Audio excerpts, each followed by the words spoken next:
Bismillahirrahmanirrahim. Assalamualaikum warahmatullahi wabarakatuh. Ya, berjumpa lagi di percakapan pasca observasi. Perkenalkan, nama saya Nafliatun, calon guru penggerak angkatan 8 dari SMK Negeri 2 Karawang. Pada pertemuan hari ini saya ditemani dengan Ibu Nita dan Ibu Naini. Ya, Assalamualaikum Bu Nita, Bu Naini. Bagaimana kabarnya? Alhamdulillah baik. Iya. Di sebelah saya ada Bu Nita. Kemarin kita sudah melakukan kegiatan pra-observasi dan observasi Ibu ya. Jadi untuk hari ini kita akan melakukan kegiatan pasca observasi. Kemudian di samping kiri saya ada Bu Naini, beliau adalah pengajar praktik dari Pendidikan Guru Penggerak Angkatan 8. Ya. Kepada Bu Nita, nanti ada beberapa pertanyaan yang nanti akan saya tanyakan kepada Ibu terkait observasi yang kemarin sudah Ibu lakukan dengan tujuan untuk mengetahui atau mengevaluasi jalannya proses kegiatan observasi yang sudah kita lakukan kemarin Ibu ya. Ya, untuk pertanyaan pertama, kira-kira bagaimana perasaan Ibu terkait dengan jalannya kegiatan observasi yang sudah berjalan kemarin? Perasaan saya sebetulnya awalnya sih nervous gitu ya, agak-agak gugup gitu, karena saya baru pertama kali melaksanakan strategi pengajaran dengan menggunakan strategi berdiferensiasi. Tapi setelah dilakukan, akhirnya ya saya menemukan keenjoyan untuk melaksanakan itu gitu. Akhirnya ya bisa dilaksanakan dengan baik. Berarti Ibu pertama mungkin merasa nervous ya, karena mungkin baru pertama kali menggunakan strategi pelajaran berdiferensiasi tersebut. Iya. Kemudian untuk pertanyaan kedua, yaitu untuk area pengembangan dari kegiatan pembelajaran yang sudah Ibu lakukan kemarin itu seperti apa? Untuk area pengembangannya sendiri, saya mengembangkan di area pengetahuan dan keterampilan. Jadi pembelajaran saya waktu kemarin itu kan mengetik 10 jari buta ya. Jadi di situ saya memberikan pengetahuan dasar dulu mengenai apa itu mengetik 10 jari, bagaimana langkah-langkah mengetik 10 jari buta itu, lalu kemudian saya mempraktikkan langsung kegiatan mengetik 10 jari itu. Jadi untuk area pengembangan, Ibu mengembangkan area di dua area, yaitu pengetahuan dan keterampilan. Untuk pengetahuan itu terkait pengetahuan bagaimana cara mengetik 10 jari buta. Kemudian untuk keterampilannya, anak-anak langsung mempraktikkan bagaimana sih sebenarnya 10 jari buta tersebut ya Bu ya. Ya, itu untuk area pengembangan. Kemudian untuk pertanyaan selanjutnya yaitu langkah-langkah kegiatan pembelajaran yang sudah Ibu lakukan kemarin itu apa saja Ibu? Langkah-langkah kegiatan pembelajarannya. Ya, langkah-langkahnya sesuai dengan RPP. Mulai dari pembukaan, otomatis ya, terus kemudian ada kegiatan lainnya, ya. Lalu diakhiri dengan kegiatan penutup. Ya. Sebelum itu juga ada refleksi. Ada ice breaking juga ya. Ada ice breakingnya juga di awal. Ya, berarti untuk langkah kegiatan pembelajaran sesuai dengan RPP yang sudah dibuat kemarin ya Bu ya, terkait dengan pembelajaran mengetik 10 jari buta. Ya, tadi terkait area pengembangan nih, sejauh mana kira-kira area pengembangan itu apakah sudah berhasil dilakukan atau mungkin masih belum berhasil Ibu terkait area pengembangan yang tadi sudah Ibu sampaikan di awal? Menurut saya sih sudah berhasil ya, karena saya menggunakan yang berdiferensiasi itu. Jadi saya mengelompokkan antara anak-anak yang sudah mahir dan masih di level basic gitu. Jadi saya dengan menggunakan strategi tersebut, maka saya bisa lebih dengan mengelompokkan itu, maka saya bisa memberikan pembelajaran sesuai dengan kemampuan anak gitu. Jadi menurut saya sudah bisa dilakukan, sudah berhasil dilakukan. Berhasil ya untuk area pengembangan ya. Ya tadi disampaikan bahwa di awal tadi anak-anak diberikan tes dulu ya untuk mengetahui kemampuan awal anak seperti itu, apakah anak itu level basic atau sudah mahir seperti itu. Apalagi ketika mengetik 10 jari itu memang kita tidak bisa menyamaratakan terkait kemampuan anak beda. Iya.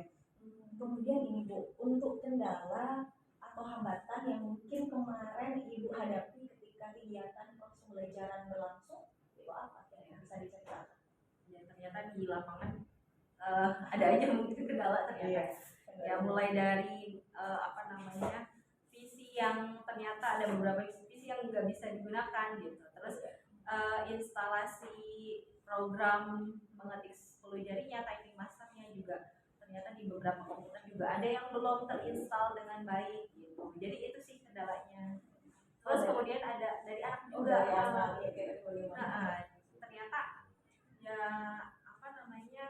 ya anak-anak tuh yang kadang dia menemui kejenuhannya gitu, maksudnya kadang-kadang bosan gitu, terus kurang fokus lah, itu kendala dari anak-anak. Jadi untuk kendalanya ini yang saya simpulkan tadi ada dua ya Bu, ada kendala teknis dari visinya yang mungkin ada beberapa visi yang tidak menyala, dan ada tadi aplikasi Time Master yang belum sepenuhnya ada di setiap visi di Web 3 gitu ya. Kemudian untuk kendala yang kedua dari segi anaknya sendiri, kadang-kadang anak kurang merasa fokus karena jenuh dan sebagainya untuk kendalanya ya. Nah, dari kendala-kendala atau hambatan tersebut, kira-kira Ibu tahu tidak kira mengapa sih kendala itu bisa terjadi ketika proses pembelajaran yang sudah Ibu lakukan? Ya, saya menyadari ternyata ya kendala di pembelajaran itu ternyata pasti akan ada aja gitu ya. Terus saya pikir kenapa kendala ini terjadi? Ternyata ya kurangnya saya juga koordinasi dengan guru lab, kepala lab, jadi saya kurang koordinasi juga dengan kepala lab. Kenapa sampai terjadi hal misalkan tadi komputernya tidak berjalan dengan baik, terus si typing masternya juga belum terinstall gitu. Terus kalau dari sisi anak-anak ya, peserta didik, karena mungkin melelahkan juga ya mengetik 10 jari gitu kan. Mungkin saya juga harus memberikan games di pertengahan pembelajaran, itu juga mungkin perlu disisipkan lagi gitu. Walaupun di awal sudah ada tadi kita melakukan ice breaking. Jadi di awal tuh ice breakingnya itu melatih fokusnya ya. Tapi mungkin di tengah-tengah kita harus menyelipkan juga games supaya mereka bisa bangkit lagi semangatnya buat mengetik gitu. Nah, itu menurut saya itu adalah rencana Ibu ya. Nanti untuk rencana ke depan mungkin Ibu akan komunikasi dulu kepada talent, kemudian nanti juga akan menyediakan SBI juga, tidak hanya di awal tapi juga di pertengahan, bahkan mungkin karena memang motif dari kita itu kadang-kadang memang melelahkan ya. Iya, karena butuh konsentrasi juga seperti itu. Iya, semoga nanti rencana yang tadi sudah Ibu Nita sampaikan itu bisa terrealisasi gitu ya dengan baik, dan semua kegiatan pembelajaran juga bisa berjalan lebih baik lagi. Ya, kira-kira ini Bu, tadi kan Ibu sudah menjelaskan tentang rencana ke depan nih sebelum Bu nanti melakukan kegiatan pembelajaran lagi. Kapan kira-kira Ibu akan melakukan perubahan dari rencana yang tadi sudah Ibu sampaikan? Perubahan itu harus secepatnya dilakukan ya. Jadi mungkin ke depannya ya di setiap pembelajaran yang saya akan lakukan, itu akan saya ya misalnya tadi games di pertengahan itu akan saya lakukan. Jadi ya secepatnya akan saya di awal pembelajaran bulan November. Jadi kemudian perlu melakukan perubahannya di awal bulan November, pembelajaran di awal bulan November. Bagus sekali, terima kasih Bu Nita ya Kak sudah mau membantu saya dalam kegiatan ini, dan alhamdulillah kemarin kita sudah menjalani serangkaian kegiatan ya dari pra, kemudian dari observasi, kemudian hari ini kita sudah melakukan kegiatan pasca observasi. Terima kasih Bu Nita.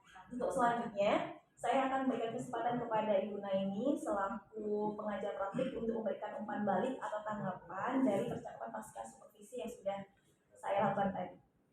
Untuk umpan balik dari saya semuanya sudah, penyampaian tujuannya sudah, terus melakukan percakapan umpan balik antara Bu Anak dan Bu Nita sudah sangat baik, alur ceritanya juga sudah berjalan.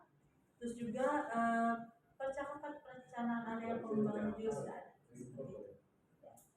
Ya, terima kasih kepada Ibu Naini yang telah memberikan tanggapannya terkait umpan balik dari pasca observasi.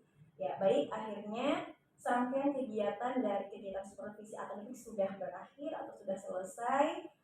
Dari kegiatan pra-observasi, kemudian kegiatan observasi, kemudian hari ini kita sudah menyelesaikan yang terakhir yaitu pasca observasi. Terima kasih kepada Ibu Naimi dan kepada Ibu Nita. Saya ucapkan wassalamualaikum warahmatullahi wabarakatuh.